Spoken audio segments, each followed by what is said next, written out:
না আমাদের গুলিস্তানের ban stroke সাইফুদ্দিনকে যে জিম্বাবুয়ের পক্ষই খেলছে না আমাদের পক্ষই খেলছে, যে লেভেলের রান মামার 4 ওভারে দিচ্ছে, ব্যাটে না থাকলেও কিন্তু মামা বলে কিন্তু হাফ সেঞ্চুরি করছে, আর হাফ সেঞ্চুরি করি জিম্বাবুয়ের হাতে আস্তে করে ম্যাচ এটা তুলে দিচ্ছে। আর জিম্বাবুয়ে দুমাই ফিডি 20 ওভার লাগে না, তার আগে কি জিম্বাবুয়ে ম্যাচ এটা বাইর করে লইছে। কারা কারা যেন জিম্বাবুয়ের মাঠের ভিতরে ভুয়া ভুয়া ভুয়া ভুয়া বলতেছিল। এই যে সিকান্দার রাজা চমৎকার লেভেলের ভদ্র নম্র এবং বিনয়ী একটা প্লেয়ার, আজ্জা তার মায়ের সিকান্দার রাজা রাজার স্টাইলে মারছে, রাজার স্টাইলে মারি সে কিন্তু ম্যাচটারে জিতাই বাইর করে লিয়ে আসছে। আর আমরা এমনি করে তাকাই আছি। ম্যাচটা যদিও টিম টাইগার্সরা 4-1 জিতে গেছে এই সিরিজটা, কিন্তু হিসাবে কিন্তু জিম্বাবুয়ের 3টা ম্যাচ জিতার কথা ছিল। লাস্ট যেটা 5 রানে যে ম্যাচটা জিতছে ওই ম্যাচটা কিন্তু জিম্বাবুয়ের জিতার কথা ছিল, তারা শুধুমাত্র তাদের ভুলের কারণে জিততে পারে না। তার আগেও আরেকটা ম্যাচ জিম্বাবুয়ের জিতার কথা ছিল। আসলে আমরা খুব একটা ভালো খেলছি বিষয়টা এটা বলা যাবে না, জিম্বাবুয়ে একটু বেশি খারাপ খেলে ফেলছে, যার কারণে আমরা আসলে এই সিরিজটা জিতে গেছি। নয়তো এই সিরিজ আমাদের চোখে নাই। এবং জিম্বাবুয়ে কিন্তু এইটাও আমাদের চোখে আঙ্গুল দিয়ে দেখাই দিয়েছে যে 2024 সালে টি-20 ওয়ার্ল্ড কাপের মঞ্চে 150-60 রান কোনো বিষয় না, তুড়ি মারি বড় টিমগুলো জাস্ট উড়াই দিব, ফু মারি উড়াই দিব, এই বার্তা কিন্তু জিম্বাবুয়ে আমাদেরকে অলরেডি দিয়ে দিছে। যে টিমটা 2024 সালে টি-20 ওয়ার্ল্ড কাপে বিশ্বকাপে জায়গা পায় না, ইউগান্ডার মতো টিমের সাথে হারি, তারা মনে করে যে বাদ হয়ে গেছে আস্তে করি, ওই টিমের সাথে আমরা এমনি করি ম্যাচ জিতাটা হয় নাই। তো আমাদের ব্যাটসম্যানদের কথা কি বলবেন? আমাদের ক্যাপ্টেন নাই, তার স্ট্রাইক রেট নাই, তার কোনো পারফরমেন্স, ব্যাটে তার আগুন নাই, কোনো কিচ্ছু নাই।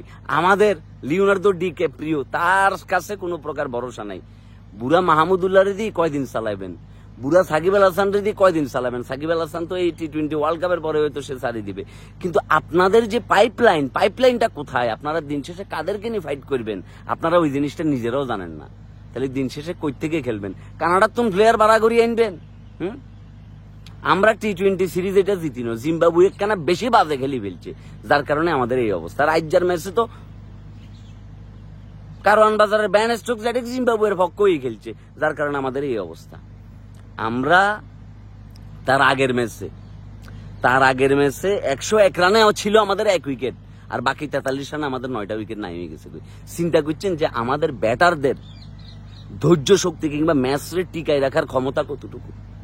এইভাবে যদি করতে থাকি আমরা নেপালের লোক হয়তো হারিয়ে যেতে পারি, আয়ারল্যান্ডের লোক তো পাত্তাই ব্যাপার সুযোগ নাই। আর আফগানিস্তান এখন টি-20তে অস্ট্রেলিয়া, শ্রীলঙ্কা কিংবা সাউথ আফ্রিকা, ইংল্যান্ড, ইন্ডিয়া তাদের সাথে কোনো অংশে কম না। আফগানিস্তান এখন অন্য লেভেলে চলে গেছে। তা আমরা যেই খেলাটা খেলতেছি আসলে টি-20তে আমাদের অর্জনটা কোথায়? যে টি-20 মনে করো যে খেলবার যোগ্যতা নাই, হাতে লিডার হইব রয়েছে। আমাদের ব্যাটারদের ব্যাটিং অ্যাপ্রোচ দেখলে মনে হয় যে এতে তাকায় রয়েছে একদিকে, এতে ব্যাট চালার আরেকদিকে, কোনো ফুটওয়ার্ক নাই। কোন টাইমটাতে বল ডট না দিই, কোন টাইমটাতে স্ট্রাইক রেট বাড়ায় ধুমাই মারতে হইব, ওই জিনিসটা আমরা ভুলে গেছি। জাকের আলী অনিক আজ লাস্টের দিকে যেইভাবে ইনিংসটা খেলছে, আমাদের লাস্টের দিকে এইভাবে ইনিংস খেলার দরকার। অথচ আমরা টি-20তে maiden over with wicket gift করে দিই আমরা। তো যাই হোক, অভিনন্দন। মানুষরূপী বাঘেরা, শক্তিশালী ক্রিকেটের পরাশক্তি টিম জিম্বাবুয়ের তোমরা 4-1 সিরিজ ম্যাচ হারাই তোমরা এই সিরিজটা জিতে নিচ্ছ, এটার জন্য অনেক অনেক অভিনন্দন। আশা করি বিশ্বকাপে এইভাবে আমাদের বাজে পারফরমেন্স অব্যাহত থাকবে। এবং সেই সাথে ইত্যাদির পক্ষ থেকে আপনাদেরকে 4-5টা পাতাবি লেবুর গাছ এবং কাশেম কাকার পক্ষ থেকে, বাপ্পারাজের পক্ষ থেকে 2 বোতল লাল পানি উপহার দেওয়া হইল। ভালো থাকবে।